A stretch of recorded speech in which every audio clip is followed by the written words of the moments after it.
Hey friends, welcome back. We are getting into the last set of 10 questions from the cybersecurity interview questions discussion. I hope you have liked the previous set of questions, and these questions are going to be very interesting as well as we have looked into the past. What are the major cyber attacks that you are familiar with? Malware, phishing, password attacks, man-in-the-middle attack, drive-by-download attack, malvertising, rogue software. All these are the common attacks that cyber attacks that one could immediately talk about during the interview. What is malvertising? The term itself has conveyed you something. There is a clue. It's connected to advertising.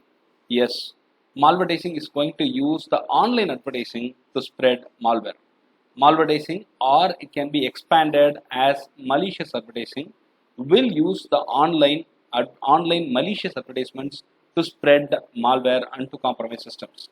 So what would happen is generally the malicious code or malware is injected to the ads, and the moment the ads pop up and if you go around there, you are already caught. So usage of the advertisements, online advertisements for spreading malware is called malvertising. What is a firewall? This is a very common question again. It monitors the incoming and the outgoing network traffic, and it can decide which packets are to be permitted and which are to be blocked. And that permission or blockage happens through the set of security rules that you create. Explain man-in-the-middle attack.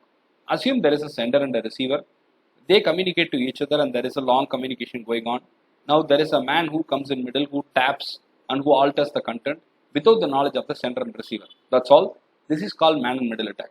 The attacker secretly relays, and possibly he could even alter the communication between two parties who believe that they are directly communicating with each other. This is called man-in-the-middle attack. What is drive-by-download attack? This is a very important question. You are getting a malicious email without knowing that it is a malicious email. You click onto that and immediately you get redirected to another website and download happens the next instance. So simply, this is an unintentional download through which malicious piece of code or malware can come into your system and it can damage that. That's it. What is CSRF? This is a very important question. Cross-site request forgery. To make it very simple, it's a web security vulnerability which will allow an attacker to induce users to perform actions or tasks which they do not want to do. I'll do something which I do not want to do, and that's triggered through CSRF. Define data exfiltration. The data exfiltration is nothing but any movement of data out of the organization without permission. It can be the data. There are multiple names that we call this with. People call it as data exfiltration, data exportation, data extrusion, data leakage, and data theft. We call it by different names, and you can choose whatever name you want to call it with. Define spyware. What is it? Spyware is again a malware which will aim to steal the data about the organization or an individual, and this malware can damage the system. That's all. Spyware is again a malware. Let's complete it that way. Define ethical hacking.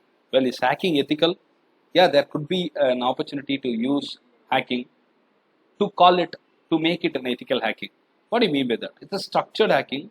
It's a structured process which can be performed to expose the vulnerabilities in the system, which can be done through tools, techniques, and process with the organization and knowledge, and the knowledge of with the organization's knowledge and with the permission from the organization. So what we do is we try to expose the vulnerabilities following stipulated process, following the guidelines, to make sure that we avoid the damages which are to be caused, which will be caused by the external parties, external hackers. When you try it yourself, when the hacking process is tried by yourself, but when it is authorized by the organization, that can be called ethical hacking. What's packet sniffing? This is a very important question again. Packet sniffing or packet sniffer or analyzer is a practice for gathering, collecting, and logging some or all the packets. You can gather some of the packets or all the packets that go into the network or come out of the network, regardless of how the packet is addressed. So that can be used for analysis. You can analyze how exactly the packets come in, what kind of packets come in. I can go ahead and analyze that, and for that we use the packet sniffer or analyzer. Thank you, and I will see you again in another playlist very soon. I hope you like the entire content. If you like the content on the channel, please subscribe and give a thumbs up. Thank you.